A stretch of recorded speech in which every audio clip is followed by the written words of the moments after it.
Welcome everyone to Canadian Cock Talk on the Spurs Up Show, the home of the best Gamecocks content on the internet. And for you guys who still don't know what Canadian Cock Talk is, this is our second episode ever. I'm Noah Whalen. Let me introduce myself. I just joined the Spurs Up Show team. I'm completely honored to join this team and everything. I'm excited to bring you guys more content. I am from Toronto, Canada, born and raised Canadian, but I'm a Gamecock nonetheless, and I'm here to talk more Gamecocks to you because we had a busy weekend. Football game against Georgia on Saturday, and then Saturday and Sunday we had Carolina basketball back in action. So lots to talk about. Starting off with this Georgia Bulldogs, South Carolina Gamecocks football game. This was our rivalry game this year. We all know the Clemson game got canceled, and this game got pushed to that Thanksgiving weekend because of that kind of makeshift rivalry thing, because you had teams like Georgia couldn't play Georgia Tech, we couldn't play Clemson, Florida couldn't play Florida State, Kentucky couldn't play Louisville, so us four kind of made our own rivalries in this game for Thanksgiving. We got put with Georgia, and we all know the storyline coming into this game. Our team was beat up. We had no one, what we had from what we had at the beginning of the season to this game in terms of roster. We had so many injuries. We all know the opt-out story.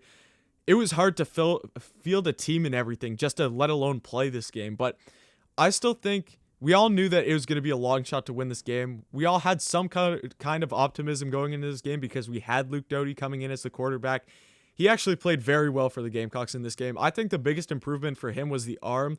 I saw a huge improvement from what I saw in that Missouri game to this game in his arm. He threw 18 for 22, 190 yards, 1 touchdown, 1 interception. A freshman quarterback, your first start ever. We've seen it in his first 2 games as a Gamecock. You're going to throw those bad picks sometimes. He had one against Missouri. He had one against Georgia here where he just didn't read the other cornerback. It's okay. It's a learning experience. That's why we have him in now.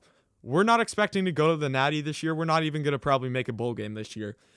It's all a learning experience for Luke Doty. If we can get him more reps in these games, especially going up against one of the better defenses in the SEC and in college football in Georgia, I really like from what I saw with Luke Doty this weekend.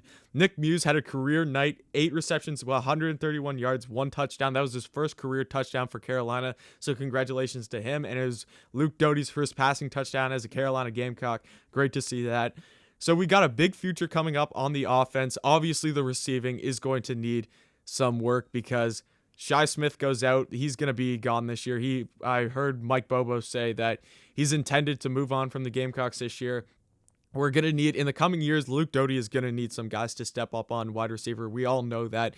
Nick Muse might go this year. But we do have a bright spot in the rushing game for the Gamecocks, and that is in Kevin Harris. He only ran for 53 yards this game. He is still the leading rusher in all the SEC, and he is the biggest surprise, no question about it, for the Gamecocks this year. He might even be the MVP of this team this year. Kevin Harris is such a good running back, even though he wasn't able to put up some crazy stats in this game. If you actually took the time, the box score tells a different story from what actually happened in this game. Georgia's a good defense. He got swallowed up sometimes there in the backfield. When he was able to escape tackles and everything, break some tackles, make some moves, just keep fighting, he's a bust. Speaking of bust, buy our Wheels on the Bus Go Round and Round number 20 shirt right now in the Spurs Up Show store. Go visit that right now. Great shirt, great design. Go get yours right now. But going back to Kevin Harris, he finishes runs hard. There's a reason why we nickname him the Bus, because he runs over guys and he is not willing to give up. One of the bright spots in this Carolina future, no question about it, especially when Marshawn Lloyd comes back.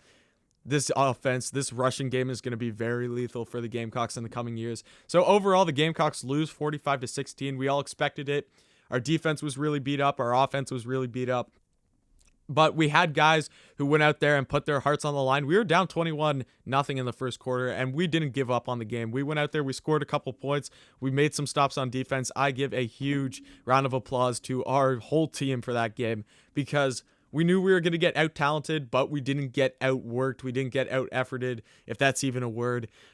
And that's what I'm happy about. I'd rather watch 22 guys out on the field, out on the gridiron, that are going to put their whole heart and soul into the game than guys who are all 5 stars that are just going to go through the motions and everything. 100%, I give a round of applause to this Gamecocks team for having some still fight in them, even though the season's pretty much a wash. So going on to this Carolina basketball team now, we're looking up really good this year. At the beginning of the season, We have, I'm pretty sure, AJ Lawson, all SEC first team, Jermaine Couisnard, all SEC coaches, second team, something like that. We have a lot of talent on this team. Keyshawn Bryant, Seventh Woods, Wildens Levesque, Justin Minaya, TJ Moss. The list goes on and on and on. Trey Hannibal, Jalen McCreary. We got tons and tons and tons of talent on this team to be able to make it to March Madness this year, to be able to make it to the tournament.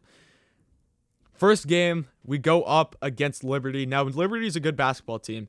They had already played 2 games before. They beat Mississippi State, and I can't remember the team that they beat before, or they lost to before that, but they were 1-1 going into this game.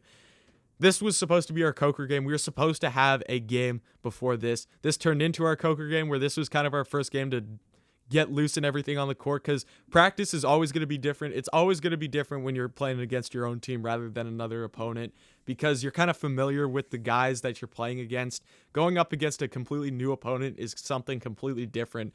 So this was kind of our Coker game, and it showed. In the first half, this is how I like to put it, the Gamecocks were just reacting to everything Liberty was. We weren't doing anything to make Liberty react to what we were doing. Whatever Liberty did, we reacted to it, and our reaction time was slow, and that's what usually got them open looks, especially on the perimeter.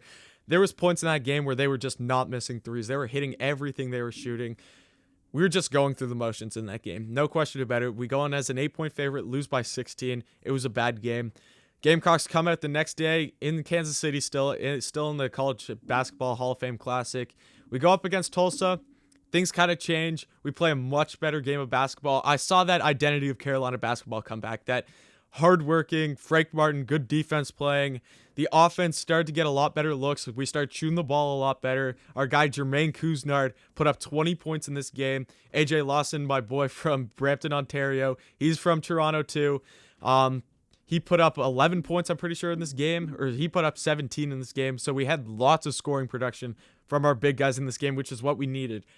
AJ Lawson and Jermaine Couisnard need to put up big numbers in these games constantly for us to be able to win games. Like, there are scoring players. There are guys. There are stars. We need them to put up double digits every single game, at least one of them.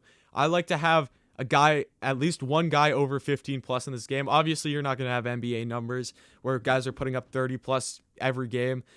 We just need some consistency on the scoring, and having a performance like that where we have 2 guys over 15 points is really helping us so far. We had Minaya with 11 points, and then after that, Minaya had 9 rebounds. He was huge on the offensive glass. He had 3 offensive rebounds, and he was just able to get the ball back into our offense's hands and just get the ball in the bucket, make some big plays, make good, aggressive, hard plays.